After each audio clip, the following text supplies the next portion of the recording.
এই মুহূর্তের খবর, যুবভারতী কাণ্ডে এবার তদন্ত করবে বিধাননগর গোয়েন্দা বিভাগ। যে মামলা তদন্ত করছিল বিধাননগর দক্ষিণ থানা, সেখান থেকে তদন্তভার চলে যাচ্ছে বিধাননগর গোয়েন্দা বিভাগের হাতে। দুটি পৃথক মামলা স্বতঃপ্রণোদিতভাবে রুজু করে তদন্ত শুরু করেছিল বিধাননগর দক্ষিণ থানা, যার ভিত্তিতে গ্রেফতার করা হয়েছিল ঘটনার দিনই শতদ্রু দত্তকে। সেই মামলার ভার এবার চলে যাচ্ছে বিধাননগর গোয়েন্দা বিভাগের হাতে। ময়ূক ঠাকুর চক্রবর্তী আমাদের প্রতিনিধি, আরো বিস্তারিত বলতে পারবেন এই নিয়ে। ময়ূক, দেখো, গত শনিবার দিন সল্টলেক স্টেডিয়ামে গোটা ঘটনা হয়। ঘটনার পর দুপুরবেলায় রাজ্য পুলিশের ডিজি যেমনটা জানান যে গোটা তারা মামলা রুজু করবেন, এবং তারপরে এডিজি ল অ্যান্ড অর্ডার রাজ্য পুলিশের জাভেদ শামীম তিনি নিজে বলেন যে যিনি চিফ অর্গানাইজার তিনি ডিটেন হয়েছেন এবং পরবর্তী ক্ষেত্রে তিনি অ্যারেস্টও হন কলকাতা বিমানবন্দর থেকে। এবং তাতে বিধাননগর সল্টলেক স্টেডিয়ামটা যেহেতু বিধাননগর দক্ষিণ থানার আওতাধীন, ঠিক সেই কারণেই পুলিশ বিধাননগর দক্ষিণ থানার যিনি ইন্সপেক্টর ইনচার্জ তিনি একটি সুমোটো কমপ্লেন করেন, যে কমপ্লেনের ভিত্তিতে দুটো কেস হয়। একটা কেস হয় শতদ্রু দত্ত এবং যারা ইভেন্ট অর্গানাইজ করেছে তাদের এগেনস্টে, এবং আরেকটা কেস হয় যারা মাঠের মধ্যে ভ্যান্ডালিজম চালিয়েছে তাদের এগেনস্টে। দুটো মামলাতেই পুলিশ আধিকারিকরা বেশ কয়েকজনকে অ্যারেস্ট করেছেন। মেন মামলাতে শতদ্রু দত্ত তিনি ঘটনার দিনই সন্ধ্যাবেলার মধ্যে অ্যারেস্ট হয়ে গেছেন এয়ারপোর্ট থেকে, এবং আরেকটি মামলাতে অলরেডি 5 জন অ্যারেস্ট হয়েছেন। এরকম জায়গায় বিধাননগর দক্ষিণ থানা তদন্ত করছিল, কিন্তু যেটা বিধাননগর কমিশনারেট সূত্রে খবর যে ঘটনার গুরুত্বের কথা মাথায় রেখে বিধাননগর দক্ষিণ থানার থেকে এই গোটা ঘটনার তদন্তভার বিধাননগরের যে ডিটেকটিভ ডিপার্টমেন্ট ডিডি রয়েছে তারাই এরপর থেকে করবে। অর্থাৎ যে কেস ডায়েরি এতদিন বিধাননগর দক্ষিণ থানার আইসির কমপ্লেনের ভিত্তিতে যে কেস হয়েছিল সেটা বিধাননগর দক্ষিণ থানা থেকে ট্রান্সফার হয়ে বিধাননগর গোয়েন্দা পুলিশের হাতে চলে যাচ্ছে। এরপর থেকে এর তদন্তভার বিধাননগর গোয়েন্দা পুলিশ করবে।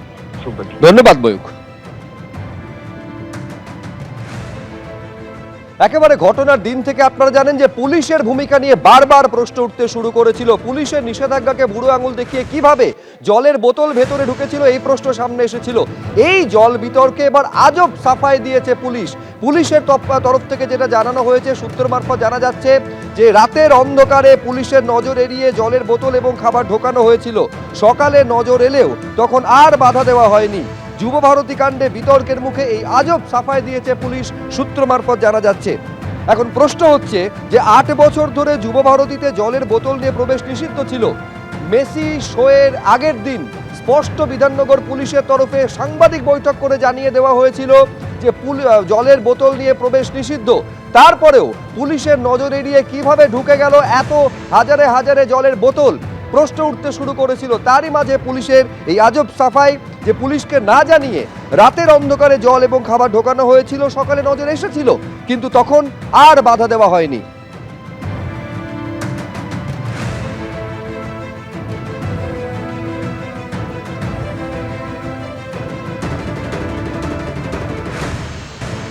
জল কত? জল কত?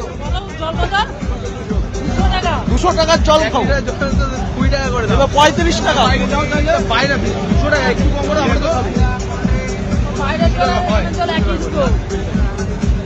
200 টাকা দিয়ে জল খাবো, হিমালয় দিয়েও হতো। এইবার আপনাদের শোনাবো শুক্রবার কি বলেছিলেন অনিশ সরকার, যিনি বিধাননগরের ডিসি। দেখুন, জলের ব্যবস্থা ভেতরে আছে, সেই জন্যে কোনো রকম জলের বোতল আনার প্রয়োজন নেই। ভেতরে স্টেডিয়ামের ভেতরে পর্যাপ্ত পরিমাণ জলের ব্যবস্থা থাকবে।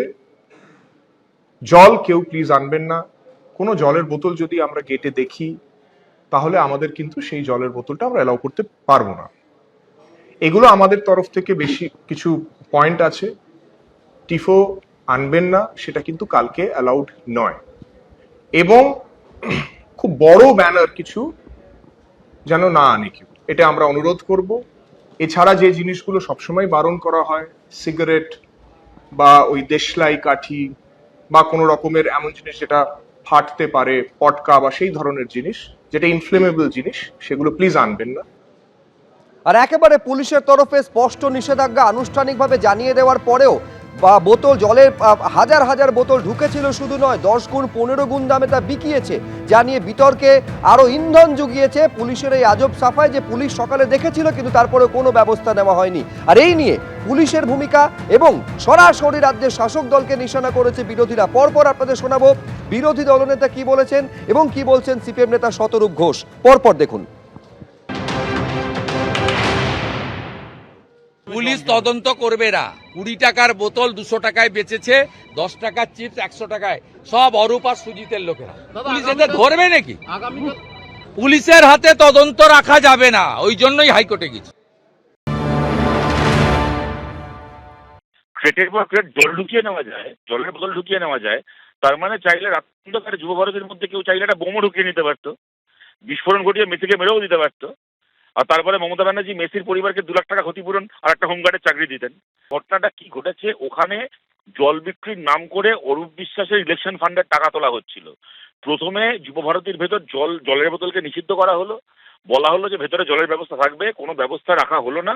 একদিনে যুব ভারতী থেকে তোলা হয়েছে, অরূপ বিশ্বাসের লোক তুলেছে, অরূপ বিশ্বাসের হয়ে ইলেকশন, কদিন পরে ভোট আসছে, ইলেকশন করবে বলে। সুতরাং তৃণমূল কংগ্রেসের জোচ্চুরি কালোবাজারির এর একটা উদাহরণ হচ্ছে এই ঘটনাটা। বিরোধীরা যখন একযোগে শাসক দলকে নিশানা করছেন, তখন শাসক দলের কি প্রতিক্রিয়া? তৃণমূলের রাজ্য সাধারণ সম্পাদক কুণাল ঘোষ কি বললেন, দেখব।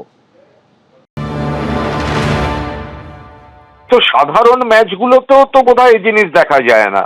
আবার শোনা গেছে সেগুলো আবার বহুমূল্য ছিল, বহুমূল্য।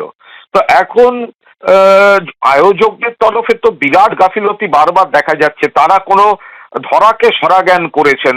তারা কখনো অভিযোগ আসছে ক্রীড়ামন্ত্রী আগের দিন 4 ঘন্টা বসেছিলেন, ফোন করা সত্ত্বেও তারা এসে বলেননি যে কি কি প্রোগ্রাম শিডিউল কিভাবে কি হচ্ছে।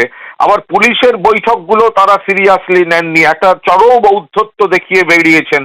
এবার রাতে যদি তারা এসব পারমিশন দেন বেশি মুনাফার জন্য, এগুলো গরিত অপরাধ। আবার সকালে এত সকাল থেকে লোক ঢুকেছে, সেই সময় আবার যদি পুলিশ বাধা দিত, তখন আবার কোনো নতুন সিন ক্রিয়েট হতো কিনা সেটা পুলিশ ভালো বলতে পারবে সেই পরিস্থিতি কি ছিল। কিন্তু মাঠে এই জল ঢোকা বা মাঠে জলের বহুমূল্য ওই বোতল, এগুলো মানে একদম ঘোরতর অপরাধ। মানে যে বা যারাই করে থাক বা যাদের নজরদারিতে গাফিলতি থাক, এটা তীব্রভাবে নিন্দাযোগ্য এবং যারা এর জন্য দায়ী তাদের আইডেন্টিফাই করে ব্যবস্থা নেওয়া উচিত। আর এখানে এই প্রশ্ন বারে বারে উঠছে পুলিশের ভূমিকা নিয়ে। মেসির মতন যখন একজন বিশ্ববিখ্যাত খেলোয়াড় তিনি আসতেন, সেখানে পুলিশের নিরাপত্তার প্রশ্নে এত দায়সারা মনোভাব কেন? কেন নিরাপত্তার সঙ্গে আপোষ করা হলো? পুলিশের ভূমিকা নিয়ে প্রশ্ন উঠতে শুরু করেছে। প্রাক্তন পুলিশ কর্তা সলিল ভট্টাচার্য কি বলছেন, দেখুন। প্রত্যেকটা গেটে সিকিউরিটি ছিল না, প্রত্যেকটা গেটে পুলিশ গার্ড ছিল না, পুলিশ অ্যারেঞ্জমেন্ট হয়নি, তখন কেন আটকালো না? যে জলের বোতল নিয়ে যাওয়া হচ্ছে, যখন ঢুকে যখন র্যাম্প্যান্ট যখন বিক্রি হচ্ছে, যখন ব্ল্যাক হচ্ছে জল, খাবার বিক্রি হচ্ছে, তখনও তো কিছু অ্যাকশন নিল না। যখন র্যাম্পেজ হয়ে গেল, যখন গন্ডগোল হয়ে গেল, যখন মেসি 8 ঘন্টা থেকে যখন থাকতে পারলেন না, একটা গ্লোবাল আইকন, সে লোকটা যখন পালিয়ে পথ পাচ্ছে না, তারপরে পুরো জিনিসটা পুরোটা প্যান্ডেমোনিয়াম হয়ে গেল। সারা বিশ্বে একটা ভারতবর্ষের নাম, পশ্চিমবাংলার নামে একটা কালো দাগ পড়ে গেল। এখন বলছে এখন পুলিশ রিট্রিট করছে, ব্যাকআউট করছে। ডিসি তো পরিষ্কার পিসি করেছেন, পিসিতে পরিষ্কার বলেছেন যে আমরা কোনো জল বা কোনো জলের বোতল নিয়ে কেউ যাবেন না, অন্যান্য কিছু নিয়ে যাবেন না, তো বলেছেন তো সেটা। এখন ব্যাকআউট করার তো কোনো অর্থ হয় না, রিট্রিট করছে তার মানে পুলিশ। এবিপি আনন্দ, এগিয়ে থাকে, এগিয়ে রাখে।